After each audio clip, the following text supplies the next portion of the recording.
Every morning, before the sun rose, Maya, a humble flower seller, set up her small stall at the corner of a bustling market, her hands worn from years of weaving jasmine and marigold garlands.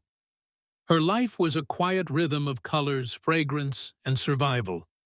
But what most people did not notice was the group of stray dogs who gathered near her cart, not to beg, but to wait patiently for her to finish her prayers and offer them the leftover rice and lentils she brought from home, despite earning barely enough to feed herself.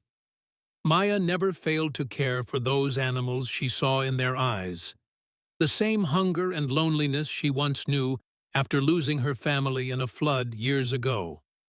It was not an act of charity, she said, it was companionship. They are the only ones who waited for me each day, wagging their tails, expecting nothing.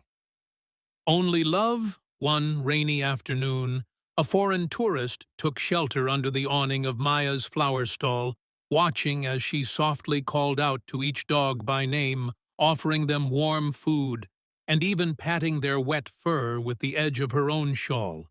Touched by the scene, the tourist captured it on video and posted it online.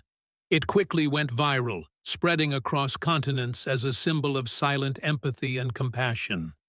Soon, messages and donations began pouring in, not for Maya, but for the dogs. She cared for a local animal shelter partnered with her, and she was invited to speak at an international conference on humane treatment of strays.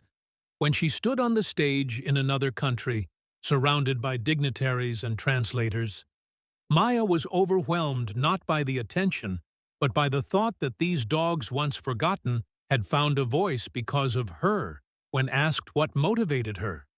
She said, "I never thought feeding them mattered to anyone else, but maybe kindness is like a flower. Its fragrance reaches farther than we can see."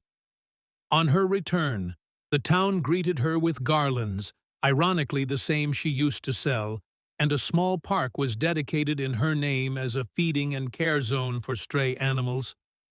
Maya never stopped selling flowers, but now young children would come not just to buy, but to listen to her stories and pet the dogs she cared for.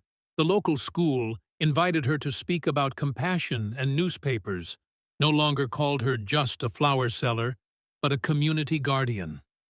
As for Maya, she remained unchanged, sitting by her stall every morning, gently weaving garlands, her dogs waiting nearby with eyes full of trust and bellies